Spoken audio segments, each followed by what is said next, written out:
तो आदाब, नमस्कार, गुड इवनिंग, सत श्री अकाल। एक बार फिर आप तमाम लोगों का स्वागत है क्राइम तक की कहानी के इस एपिसोड में। उम्मीद है पूरी फैमिली अच्छी होगी और अपना और अपनों का ख्याल रख रही होगी।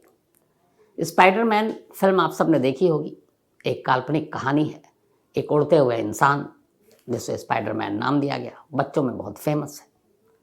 कई बार इधर उधर से अक्सर खबरें आती हैं कि कोई ऐसा शख्स जो इस तरह की हरकत करे जो स्पाइडरमैन कहता है, तो उसको भी स्पाइडरमैन का नाम दे दिया जाता है। आज जिस चोर की कहानी सुना रहा हूँ, उस चोर ने लगभग 2 हफ्ते तक एक पूरे शहर की पुलिस के नाक में दम कर रखा था। न सिर्फ नाक में दम कर रखा था, बल्कि उन 2 हफ्तों तक पुलिस को एक सवाल का जवाब ही नहीं मिल रहा था कि आखिर एक चोर एक ज्वेलरी शॉप में घुसा कैसे। क्योंकि सारे दरवाजे बंद, खिड़कियां बंद, नीचे से ऊपर जाने के रास्ते बंद, कहीं कोई तोड़ फोड़ नहीं, कोई काट नहीं, कोई ताला नहीं टूटा, कोई दरवाज़ा नहीं टूटा, कोई शीशा नहीं टूटा। लेकिन फिर भी उस शोरूम तक चोर पहुंचा कैसे? कहानी कोयम्बटूर की है और कहानी इसी साल 28 नवंबर की है। कोयम्बटूर में एक बहुत ही फेमस ज्वेलरी शॉप है, जेवर की दुकान, जिसका नाम है जोस अलुकास ज्वेलरी शॉप। ये जिस मार्केट में है, उस मार्केट की तीसरी मंजिल पर यह दुकान है। Ground floor, first floor, second floor पे बाकी दुकानें, थर्ड फ्लोर पे ये ज्वेलरी शॉप है और काफ़ी मशहूर है वहाँ का।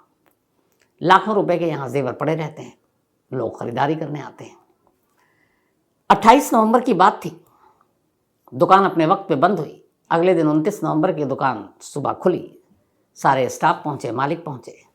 जब अंदर गए तो उन्होंने देखा कुछ चीज़ें बिखरी हुई हैं, लेकिन ताला भी खोल कर अंदर गए, खिड़कियां भी सब बंद हैं, जो वॉल्ट रूम है वो भी बंद है।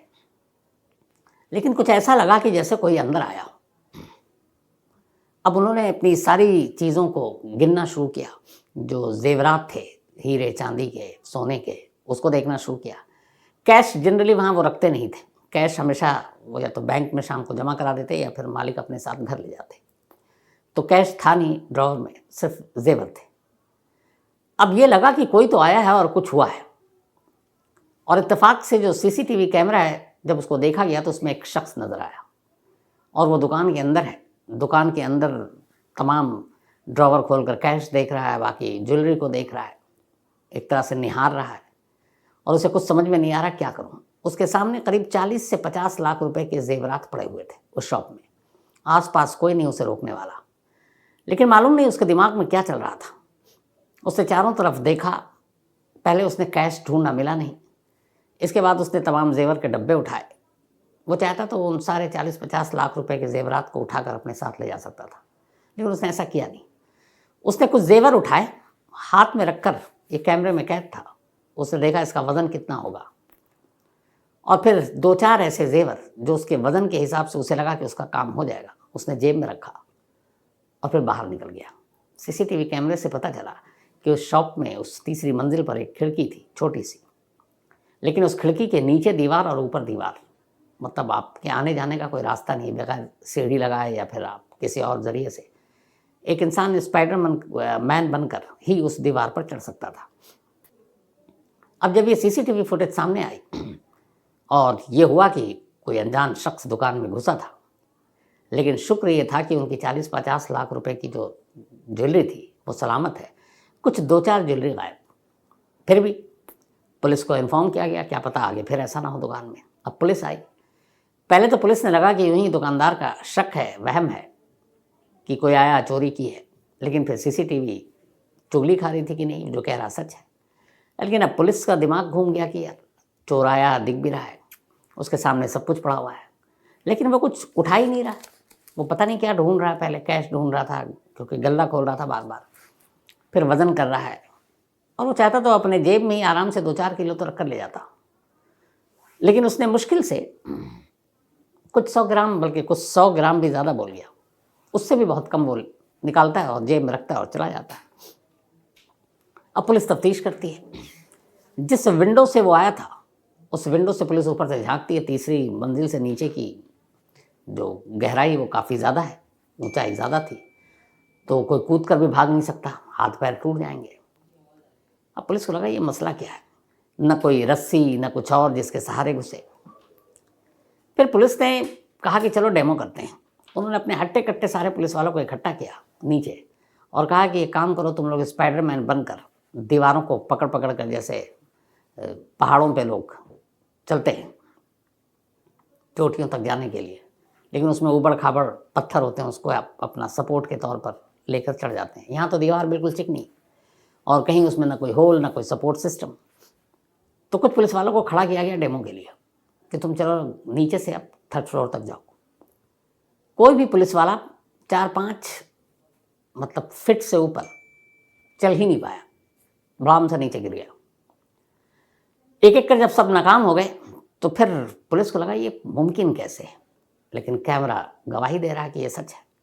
अब पुलिस ने बाकी के सीसीटीवी फुटेज खंगालने शुरू किए। इत्तेफाक से उसमें एक चेहरा मिल गया। अब जब चेहरा मिला तो फिर पुलिस ने उस वक्त के सारे जो आसपास के मोबाइल के टावर काम कर रहे थे उनको खंगालना शुरू किया। फिर चेहरे को अलग अलग थानों में भेजा गया।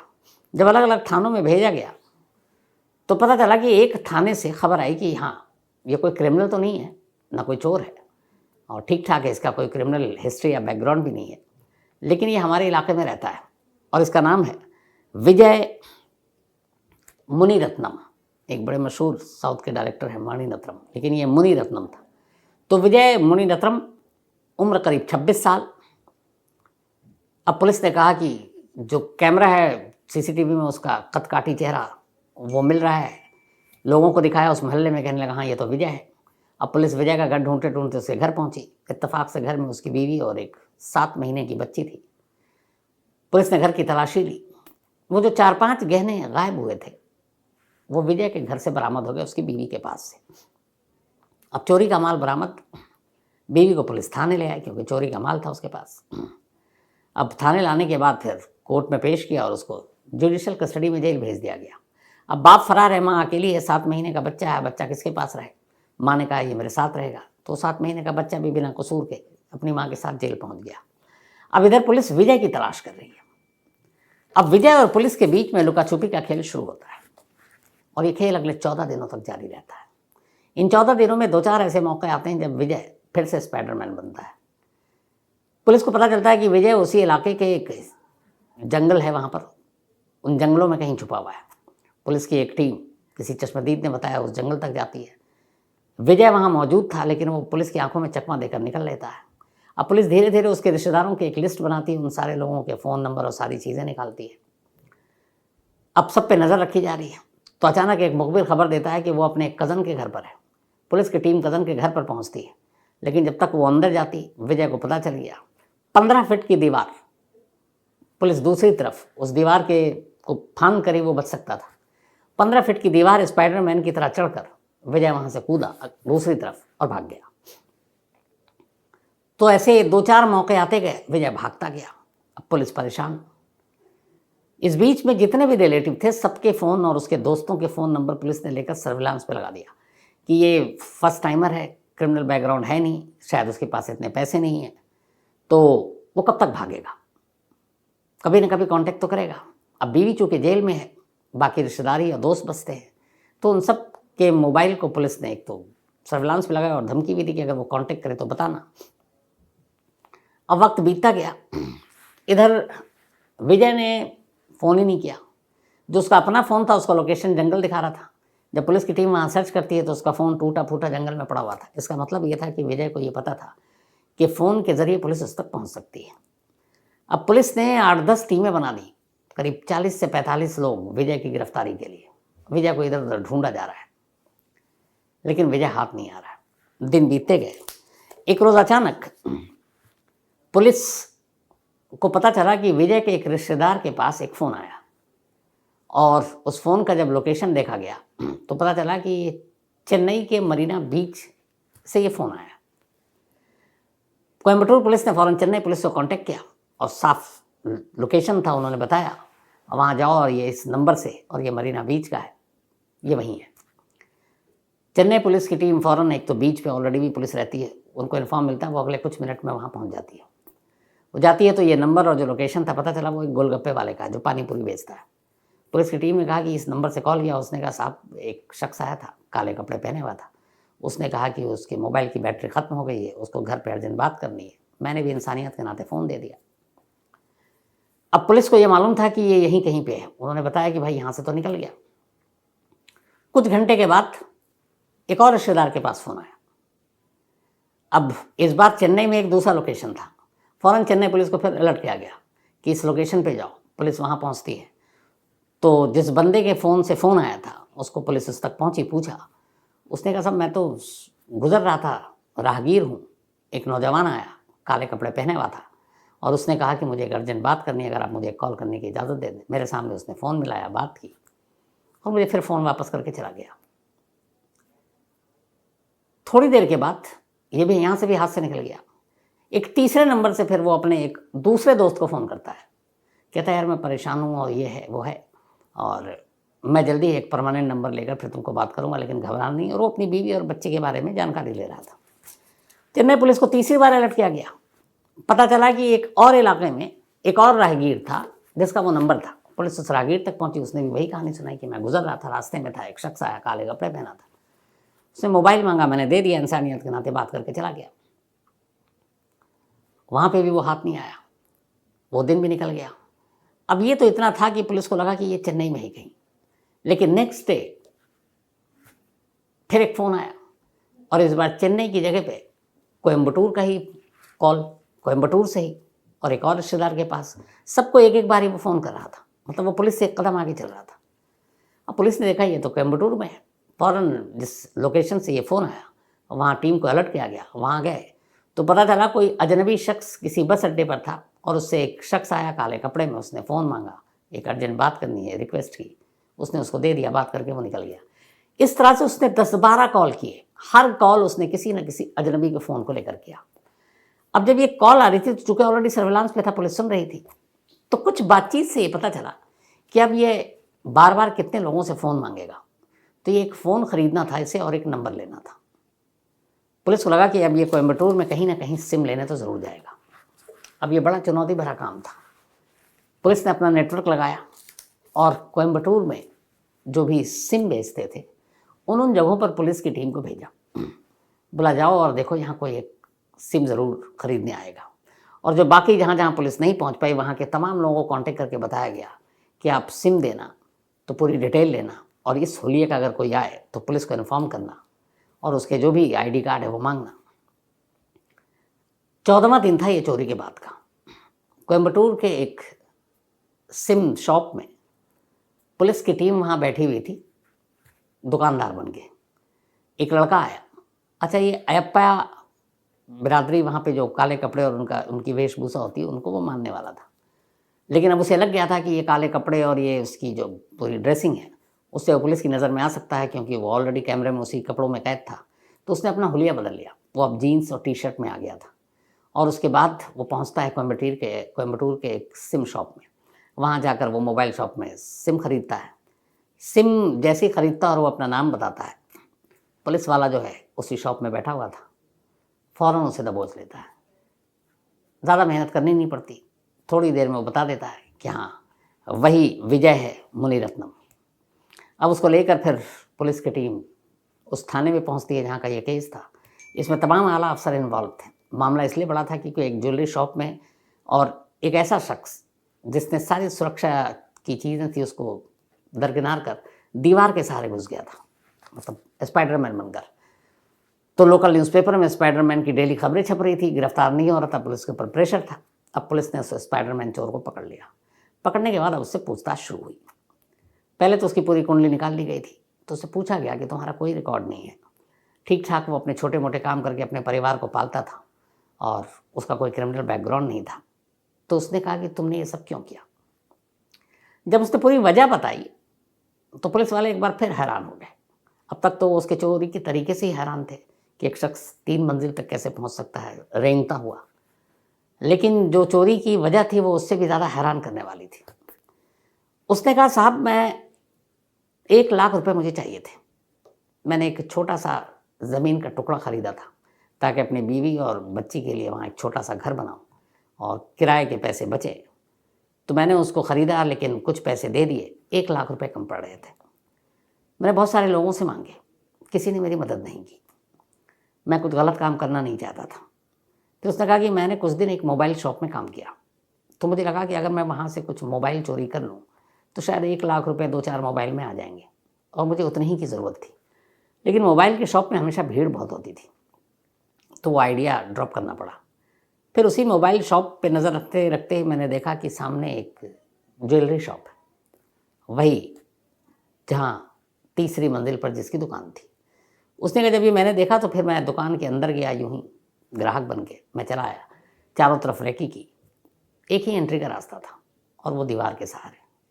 बोला, बचपन से मेरे अंदर एक सलाहियत थी कि मैं चिकनी दीवार को भी अपने हाथों से पकड़कर और पैरों के सहारे में ऊपर रेंग कर जा सकता था। उसने कहा कि मैंने फिर तय किया कि मैं इस ज्वेलरी शॉप से जेवर चुराऊंगा। बल्कि जेवर का आइडिया बाद में था, पहले यह था कि यहाँ तो कैश होगा तो मैं 1 लाख रुपए चुराऊंगा, इससे ज़्यादा नहीं। बोला, 28 नवंबर की रात मैं वहाँ पहुँचा, सन्नाटा था, गार्ड आगे की तरफ होता है, तो मैं पीछे दीवार से उधर खिड़की भी देख ली थी। अब चूंकि 3rd फ्लोर पे है और खिड़की के उस तरफ कुछ नहीं है, तो उस खिड़की में ऐसा भी नहीं है कि आप लॉक वॉक लगाओगे। तो मैं दीवार पर रेंगते हुए चढ़ा। चढ़ने के बाद खिड़की खोली, अंदर गया। सबसे पहले मैंने ड्रॉवर खोला। मैंने देखा कुछ कैश होगा तो 1 लाख गिनूंगा और ले जाऊंगा। लेकिन 1 लाख रुपए कैश नहीं था उसमें। इधर उधर तो देखा, ढूंढा, पैसे नहीं मिले। अब मेरे सामने चारों तरफ हीरे, सोना, चांदी के जेवर पड़े हुए थे, पर उसने कहा एक बार भी मुझे लालच नहीं आया कि मुझे इतने सारे ये सब उठा के ले जाऊं। फिर उसने कहा कि मुझे ये भी आइडिया नहीं था कि मैं कितने ले जाऊं कि उसको बेचकर मैं 1 लाख रुपए कमा सकता हूं। बट उसने कहा कि सोने का मुझे भाव पता था बीवी की वजह से, कि इधर महंगा है, 50-60 हज़ार रुपये का 10 ग्राम का आता है। तो उसने कहा कि अगर मैं 20-30 ग्राम सोना उठा लेता हूँ तो मेरा काम हो जाएगा। तो उसने कहा, मैंने वज़न के हिसाब से, चूँकि घर में बीवी के गहने देखे थे, मैंने हाथ पे रख के उसका वज़न किया था और उसने मुझे रेट बताया था। तो उसको देखने के बाद मुझे लगा कि ये 3-4 जो हैं, इसमें 1 लाख रुपए कम नहीं पड़ेगा, 1 लाख से कुछ ऊपर ही आ जाएगा, और मैं ये चाहता था कि 1 लाख से कम ना हो। तो बस मैंने अपनी जो ज़रूरत थी मेरी, उस ज़रूरत के हिसाब से मैंने 3-4 जेवर उठाए, जेब में रखा और चला गया। मुझे ज़्यादा नहीं चाहिए था। अब ये सुनकर पुलिस वाला ये सोच रहा था, जितने भी पुलिस वाले, कि यार कानून कहता है कि इसको अंदर कर दो क्योंकि इसने चोरी तो की है, लेकिन इंसानियत कहता है कि इसकी ज़रूरत थी, उसने सिर्फ अपनी ज़रूरत के हिसाब से ही चोरी की। लेकिन कानून की नज़र में इंसानियत तो चलती नहीं है। जो जुर्म है वो जुर्म है और हर जुर्म की एक सज़ा है। तो पुलिस वालों ने फिर उसके साथ बड़ा अच्छा बर्ताव किया, दोनों वजह से। एक, उसकी इस कलाकारी, स्पाइडरमैन, और दूसरी उसकी इस नेक नियति और ईमानदारी कि उसे जितनी ज़रूरत थी और उसने लोगों से मांगा उतने ही उसने उठाए, वरना वो पूरा दुकान लूट सकता था 40-50 लाख रुपए, और फिर पूरे कोयम्बटूर पुलिस की भद पिट जाती कि इतनी बड़ी रॉबरी हो गई। इसके बाद पुलिस ने कहा कि अच्छा, अब भी यकीन नहीं है कि तुम इस दुकान में ऐसे गए हो, कोई और रास्ता? तो उसने कहा नहीं, ऐसे गया था। फिर बाद में पुलिस ने उससे उसी दीवार पर ले जाकर कहा, अब तुम डेमो दो। जो पुलिस वाले 3-4 फीट ऊपर तक नहीं रेंग पाए, गिर गए, उन्हीं पुलिस वालों के सामने वो तीसरी मंजिल तक दोबारा चढ़ा, उसी तरह स्पाइडरमैन बनकर। सब कुछ अब साबित हो गया था। पुलिस ने फिर उसे अरेस्ट किया, जेल भेज दिया, और अभी जो खबर है शायद उसको ज़मानत मिल गई है। उसकी वाइफ और बेटी को पहले ही ज़मानत मिल गई है। तो ये वो कहानी थी स्पाइडरमैन, जो एक तो तरीका और दूसरा मकसद। तो एक इसको ये भी कह सकते हैं कि ईमानदार चोर, कि मुझे जितनी ज़रूरत है मैं उतनी ही चुराऊँगा। ये किस्से कहानियों में सुनने को मिलता था, लेकिन आज ये रियल स्टोरी है। कानून की किताब में, FIR में सब दर्ज है, कोयम्बटूर पुलिस में। तो ये वो स्पाइडरमैन जिसका नाम विजय। तो ये थी आज की कहानी। लेकिन कहानी ख़त्म करूँ उससे पहले वही अपना सिलसिला। आज रवि डोगरा, इनका जन्मदिन है। Happy birthday Ravi. और ये देहरादून में मुझसे मिले भी थे, मुझे याद है, क्राइम लिटरेचर फेस्टिवल में। तो हैप्पी बर्थडे। साथ ही मोहम्मद अरहान, इनका भी आज जन्मदिन है, तो हैप्पी बर्थडे मोहम्मद अरहान। और ये नुजहत के बेटे। साथ ही दुईजा, इनका भी जन्मदिन है, तो हैप्पी बर्थडे दुईजा। और ये भेजा है श्रीकांत मोटवार जी ने पुणे से। इसके अलावा आज रेहाना साफरी, इनका भी बर्थडे है, तो हैप्पी बर्थडे रेहाना। और ये भेजा है शब्बीर साहब ने, बल्कि सॉरी माफ़ी चाहता हूँ, रेहाना साफरी और शब्बीर इन दोनों की मैरिज एनिवर्सरी है, तो आप दोनों को बहुत बहुत मुबारकबाद। रूपाली यादव, इनका भी बर्थडे है, तो हैप्पी बर्थडे रूपाली जी। और ये जो राजहंस गुजराल, उनकी वाइफ हैं, जिशान, इनका भी जन्मदिन है, तो हैप्पी बर्थडे जिशान। और ये पुरनेंदु मैती, इनके बेटे हैं और मिदनापुर वेस्ट बंगाल से हैं। कुणाल तायडे का भी आज जन्मदिन है, तो हैप्पी बर्थडे कुणाल। और ये कमलाकर तायडे के बेटे हैं। साथ ही सृष्टि, इनका भी आज जन्मदिन है, तो हैप्पी बर्थडे सृष्टि। और ये भेजा है ऋतिक चौधरी ने। इसके अलावा कंवरराज सिंह, इनका भी आज जन्मदिन है, तो हैप्पी बर्थडे कंवरराज सिंह। और ये भेजा है सीता कंवर जी और महेंद्र सिंह, इसके अलावा बहादुर सिंह, इन सभी ने। साथ ही संस्कार जैन, इनका भी बर्थडे है, तो हैप्पी बर्थडे संस्कार। और ये प्रवीण जैन के बेटे हैं। इसके अलावा अंकुर कुमार, कल है इनका बर्थडे, बट ये बाहर हैं इस वक्त शायद इसीलिए, तो 23 को है, लेकिन एडवांस में हैप्पी बर्थडे अंकुर। और ये भेजा अविनाश कुमार ने, उनके भाई हैं। और अंकुर जो हैं वो नासा इम्पैक्ट में एज ए ग्रेजुएट रिसर्चर, एक प्राउड की बात है कि वहाँ पर हैं ये इस वक्त। तो ऑल द बेस्ट अंकुर, आपके फ्यूचर के लिए भी। और अविनाश जो इनके भाई हैं इस वक्त दुबई में हैं, वहीं पढ़ाई कर रहे हैं और साथ में ये मॉडलिंग भी कर रहे हैं। तो ऑल द बेस्ट अविनाश, आपको भी। आप दोनों भाई टैलेंटेड हैं, अपने टैलेंट का भरपूर फ़ायदा उठाइए। साथ ही सुरेश राणा नेपाल से, इनका भी जन्मदिन है, तो हैप्पी बर्थडे सुरेश जी। इसके अलावा मिसेस कादम्बरी कपिलेश्वर जी, इनकी 70वीं आज सालगिरह है, यानी कि जन्मदिन है। तो बहुत बहुत बधाई आपको कादम्बरी जी, आप हमेशा अच्छी रहें, यही दुआ है। और ये भेजा है सुदेश पाटिल जी ने, सिएटल यूएसए से। इसके अलावा विनय, इनका भी जन्मदिन है, तो हैप्पी बर्थडे विनय, ये भेजा दीपक कुमार ने। साथ ही आयरा उर्फ आफ़ी, इनका भी बर्थडे है, तो हैप्पी बर्थडे आयरा। और ये फरजाना खान भाटी, उनकी बिटिया हैं। और फरजाना के हस्बैंड और आयरा के जो पापा हैं उनका भी जन्मदिन है, जिनका नाम है मुबारक हुसैन। तो आप दोनों को, बाप बेटी को हैप्पी बर्थडे। साथ ही अंबिका, इनका भी जन्मदिन है, तो हैप्पी बर्थडे अंबिका। और ये भेजा प्रदीप कुमार ने। इसके अलावा सीमा और रोहित, इन दोनों की एनिवर्सरी है, तो आप दोनों को बहुत बहुत बधाई। मिलिंद मिश्रा जयपुर से, थैंक यू सो मच आपके मेल के लिए। आलोक Pandey ji, thank you so much. आलोक पांडे जी ने बड़ा अच्छा एक मेल लिखा है। इन्होंने लिखा है कि ये सोचते हैं कि अगर मैं मर गया तो फिर कहानी कौन सुनाएगा और कैसे सुनूँ, इनका ये कहना है। तो आलोक जी, ज़िंदगी मौत तो सब ऊपर वाले के हाथ में है, पर हाँ, जब तक हूँ आपको कहानी सुनाता रहूँगा। Habib Baig, thank you so much Habib आपके इस मेल के लिए। साथ ही सौरभ शर्मा और डॉक्टर साहिब कानपुर वाले, thank you so much doctor साहब कानपुर वाले, आपके इस प्यार भरे मेल के लिए। Amit Kalra, thank you so much आपका भी। इसके अलावा सुमन चटर्जी, आपका लेटर मिला सुमन चटर्जी दी, थैंक यू सो मच। आज के इस मेल और व्हाट्सएप के ज़माने में आपने हाथ से ख़त भेजा और ये 15 दिसंबर का लिखा हुआ था और आज मुझे मिला शाम को। और आपने जो कुछ लिखा उस प्यार के लिए भी थैंक यू। और ये पुणे में रहते हैं।